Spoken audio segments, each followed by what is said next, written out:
Welcome to the Tonya Hofmann's Fabulous TV Show. I am Tonya Hofmann. I'm your host today, and I've got an amazingly fabulous guest star, Mr. Elliot Kay. Hey, Elliot. Hi, how's it going? Fabulous. And we're going to find out all about you, the Elliot Kay from the UK, who's now in the US. And so I can't wait to chat with him. If you're interested in, of course, you're going to be interested in coming up on my show. We've got virtual summits, and we've got all kinds of wonderful things that you to go out there and start changing the world from the front of the room. So enjoy becoming a part of the Public Speakers Association. To find out how to do that, simply go to Public Speakers with an S, Association, all spelled out.com to find out all the details. All right, so let's get down to it. So Elliot, tell us about you, how fabulous you are, what you got going on these days. So first of all, I'm Elliot Kay from the UK, but I'm in LA, you see. Nice. So what's going on these days? Well, I'm in LA. I'm in this amazing country called America. And I'm here to work with small business owners, entrepreneurs, coaches, speakers, consultants to really help them strategically grow their business. That's why I'm here. We love what we do. We love the system. We love impacting people's lives. We feel very strongly about heart-centered entrepreneurs because essentially those are the ones who are going to change the world to make it a better place. For you and for me and to the entire human race. You see what I did there? That was quite clever. Yeah. And that's what's going on for me right now. I do want to qualify this up front. I've never met the Queen. I don't drink warm beer. And I do not like English breakfast tea. So I just want to say that up front. So yes. There you go. And I'm from Texas, and I do not ride a horse to the grocery store. Just letting you know. You don't? Oh my God, you're so disappointing. I know, right? I know you must eat crumpets or something funny, right? I probably do, but it's not crumpets. Oh my gosh. Okay, so I know when you came and spoke at my conference and you were amazing and everyone loved you. And, you know, one of the things that I love is that you are very heart-centered, that you really connect to people very well because you really want to help. And I see that as a big plus, and especially in the speaking world. How do you usually look at, you know, helping people go from, I just want to make money, to let's figure out how to actually impact the world? Well, the first things first, and I think people always hear me talk about that, is to become customer centric, right? So it's really about what we call your avatar. It's about who are you serving and who can you make an impact, or, you know, some would say, where could you make a dent? And by truly understanding who you're serving, then you're able to formulate the offering, the marketing, the branding to speak to your avatar. So you, for example, Tonya, very, very cleverly, very wisely, you go for speakers and certain types of speakers, and therefore you attract them. And the sales process isn't very hard because you have an offering that people want, and therefore they buy into you, but they buy into the PSA. And that way you come from the place of adding value. Through that, people get sales versus I need to sell really hard to make the money. The more value you add, the more problems you're solving, the more people will spend money anyway. And that's what the big people and like us and, you know, do very well, is understand the market, understand that you're selling to the same customer again and again, but understand you do it through adding value, not through forcing them, manipulating them, twisting their arms, you know, not through manipulative language. It's actually, if you add enough value and you offer to solve people's pain, people will buy from you. Yeah, because once they buy, you don't want to have to force them to do everything. And so I've learned a long time ago, like most people who have ever started their own business, is at a certain point, you're like, okay, I want to attract the people that really want and see the value instead of forcing them to, you know, kind of choke on it every time I talk to them, right? Right, exactly. And, you know, that's an old paradigm. I think the industry used to be that way. But I think people have wised up. They're more educated, both in the USA and in the UK where I'm based, and they want something else. They want that connection. They want to feel like they're being spoken to as a human being, as a person, and they want to be empowered to make a decision versus manipulated to make a decision versus having it rammed down their throat. You know, if you don't do what I tell you, you'll never succeed and you're all failures. That's really old paradigm, and the world is shifting, and I want to be a part of that shift, to be honest. Exactly. So what drew you to coming to the US? Well, interesting story. So I've always had something for the USA. I used to do like Camp America. So I used to come over to the USA and I used to spend a summer working on camps. I did 3 years in the Poconos and 1 year in the Berkshire. And ever since then, I really knew I had something. I wanted to be in the US. I've always wanted to live in the US. And, it kind of got rekindled again back in 2007. I flew out to LA with my friend, and then I met another friend of mine. I was like, oh my God, I love LA. LA's so cool. I don't want to be an actor, but I really love LA, right? People are like, what? You go to LA, but you don't be an actor? It's like, yeah. At the time, I was a coach. I don't coach anymore. But I thought, wow, I could really make something of myself here as a coach. But it never quite felt right to really pack up and leave until I had something that was unique, until I had something that was different. And that's what we have now, which is why now is the time, which is why now I'm here for a month to really dive deep, to really interact and connect with people. I was telling you yesterday, I did a training for a company here in LA, and that was phenomenal. I'm speaking to you. I'm going to the Evolution Business Council lunch after this. And I just really wanted to gauge and be present. And LA's always called me. Even my wife was like, LA's always been calling you, and yet finally you're here. Just make sure you hustle and make the most of it. I'm like, okay. we know the wife has the last word, right? She's probably listening next door going, yeah, you remember that. Yeah, exactly. Especially when you're dragging a little baby all the way across the seas. You're like, okay, little one. Yeah, and I mean, she's having a great time. She loved the flight. She was waving at everyone. And then even around here, she's just, because now she has space to crawl. In London, we live in a very small house. But here we've got a garden and lots of room, and she's just running around everywhere. But yeah, that's why I wanted to come to LA, and the weather, of course. I know. I think it's funny that there's so many people that are like, oh, I'd love to go to England. And then, you have this, where do you want to go? And I think people often, they lose sight of their dream. Right? And they're like, well, I'm adult now, I shouldn't have these, fanciful ideas. But I think that's what it's all about is, doing something that you've always wanted to do, no matter, how, if it even makes any sense. Like, I've always wanted to go to Wales. Don't ask me why. It's always been one of those things, right? Wow, Wales. Wales is beautiful, I've got to say. We spent our honeymoon there. So we had a small honeymoon before our big honeymoon, and we spent it in Wales. And it is beautiful. So it's a good choice. It's beautiful, big mountains, lots of green, a little bit chilly, but otherwise, I'm very, very friendly people. A bit like Texas, I think. Except for the chilly part. Except for the chilly part. Chilly. Yeah, exactly. So here's the thing, obviously the last couple of weeks, I've been doing a lot of kind of getting in touch with the dream thing. And some of my posts on Facebook, I'm sure you've seen them, have been about very much the holding on to that. But I just want to say this to anyone watching that, it's okay to get so close to your dream to realize it's not your dream anymore. But a lot of people give up on it. They go, oh, it'll never happen. Like you say, I'm old. I've got family. I've got kids. I've got responsibility. And, this has been a dream of mine since I'm 17, even just to come and live in the US. And LA's been calling me since 2007, right? So even for me, I'm very open-minded. So even if at the end of this month, I realized it's not my dream anymore, at least I would have got so close to it to make an informed decision. I don't think that's the case. So it's one thing to get to your dream and go, oh, it's not mine anymore. It's another thing to give up on your dream. And I think giving up on your dream is far more destructive and disempowering, of course, than going and go, this isn't mine anymore. Let me find what is. So give yourself permission to explore and find out before you give out. So I just really want to say that to everyone watching as well. Right.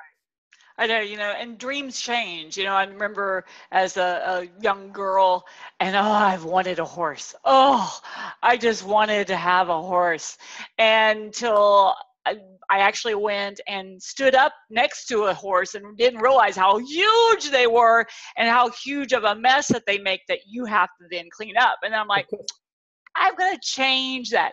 Let's see. Let's go for a pony. Oh, they still make a big mess. Let's go for a hamster, So, yeah, sometimes you just got to adjust your dreams, as you find out what you like and what you don't like. And, of course, values change. What we want changes, and that's the thing about dreams that, sometimes we can get so obsessed by them that, again, that can become really destructive as well. So it's really kind of going towards and heading and fulfilling your dream, but also accept that by the time you get there, you've changed, and that's perfectly okay. A bit like you with the horse and then the pony and then a hamster. Although I hope you didn't attempt to like saddle up on a hamster and ride it around the room. Did you? Oh, no, I don't think I did that, but that would have been fun. For who? Oh, little hamster. So yeah, and especially when you start looking at people who want to become speakers, right?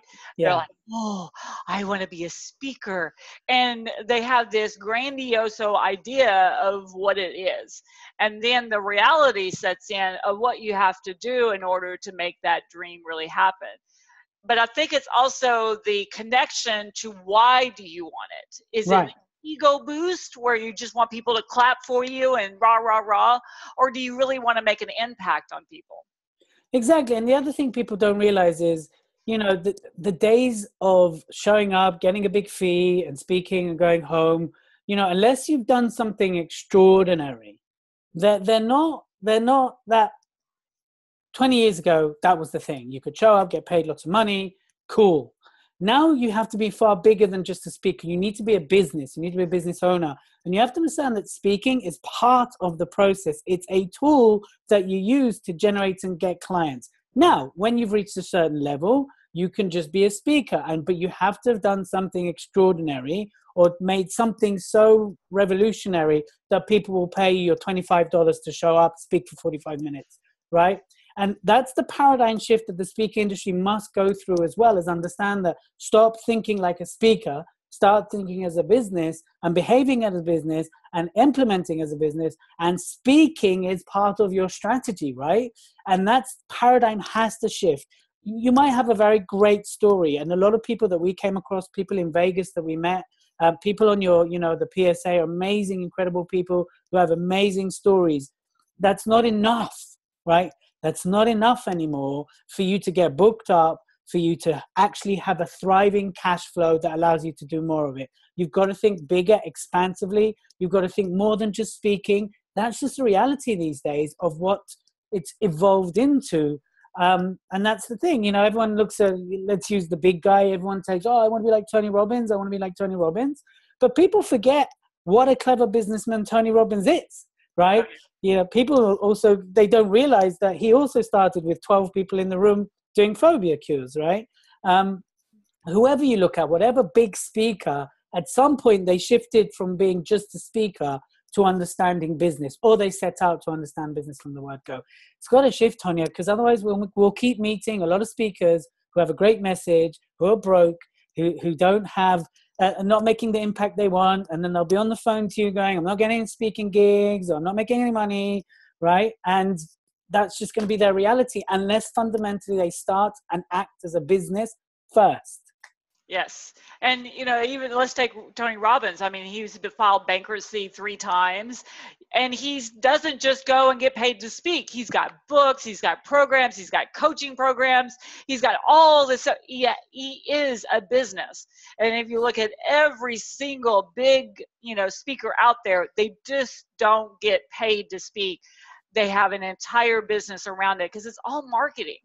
Right. Marketing, branding, absolutely. But behind that, you've got the operational capacity of the business. You've got to have the right people in the business, the right team in place. You've got to think numbers. You've got to think data. You've got to think, who is my ideal client? So while Tony Robbins has gone really big, he does the big 10,000 big stadiums. To begin with, he kind of had a particular customer, and then he grew out and grew out. And because he's such a big force, he's now able to do such a big audience. But I don't know anyone that's been able to replicate what Tony Robbins does.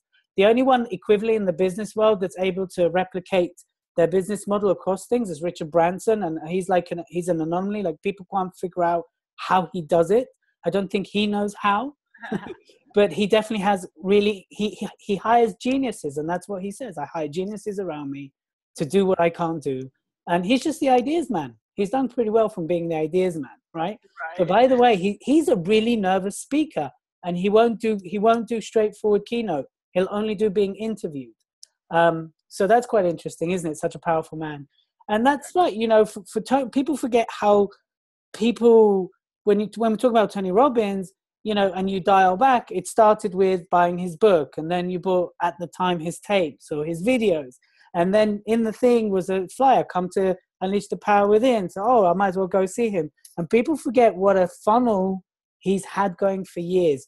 And no one's been able to replicate it. Stop wanting to replicate it, you know, and start building your own style, your own version, your own system, your own business model that's appropriate for you. Of course, it'd be great if you and me, I mean, if I get invited to do 10,000, of course I'm going to say yes.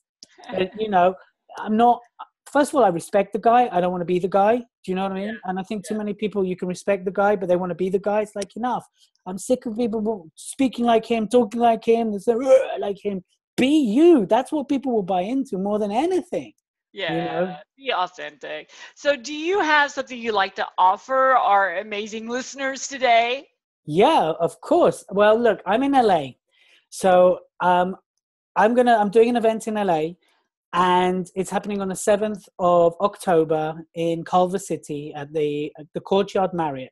And what I'm going to be talking about is strategy. So not speaking, but strategically building your business, strategically, you know, supercharging your speaking business. So I'm going to give all the tools and technique that I've used to build three businesses. One of them being a speaking. I haven't built 3 speaking businesses, but I have built 3 businesses. And really, the important part of what we teach is also to have a lifestyle, to have the lifestyle that backs the business and allows you to go out and make impact and become customer-centric. It's an incredible day. It's from 10 till 4. If you can't make that date, just register and we'll tell you what the other dates we're doing as well. And I'd love to invite everybody. And look, we've come recently to a decision. We sat there with my team, like, look, guys, how should we do this? And we just came to a decision, like, no one really knows me, as charming as I am, in LA, right? So what we decided to do is make it a free entry, because we wanted people to come and get to know me and spend 6 hours with me. And then if they like me, to carry on with me, because I don't want there to be an obstacle going, well, who's the guy? And I have to spend some money. It's like, wow, I like what he's offering. Let me check him out. And that's what I'd love to offer any of the guys from the PSA. You know, you've seen a little bit of me on stage when we did the Vegas conference, which is phenomenal. And that opened so many doors. So thank you for inviting me to speak there. Yeah, that's what I'd love to offer people. I guess we'll put the link somewhere. Is that right? Yeah, go ahead and give it to them. So it's really easy, actually. It's www.workshop. So workshop as in a workshop. WORKSOP. See, I'm dyslexic, so sometimes I have to really think about the word what I'm saying, right? So www.workshop. My name, Elliot K, ELLIOTKAY.com/ALT, right? So shall I say that again? Yeah. Is that really confusing? Okay, www.workshop.elliotkay.com/ALT. So, and that will give you the free website. And we're doing that because I just want you to get to know me. I want to spend time with you. And that's why it's free. When I come back next year, it's probably not going to be free. So just be aware of that. Get in now, 7th October, Culver City, LA. Is it worth beating the traffic? Yes. Is it worth getting on a plane? Yes. I've got someone who's coming from San Francisco and from Canada. So you don't have an excuse. Get yourself there, be there, and let's get and spend some time together.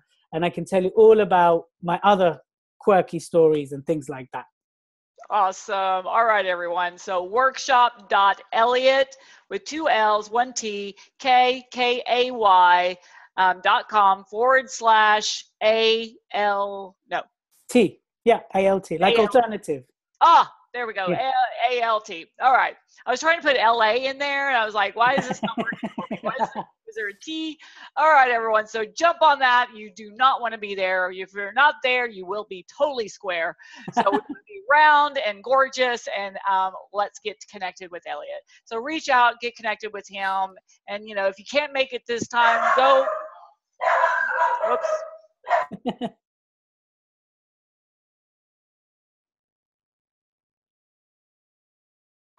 Oh my goodness. So of course the dog goes crazy. We will see y'all next time, everyone, on the Tonya Hofmann's Fabulous TV Show. Thanks, Elliot. Bye, everybody. Bye.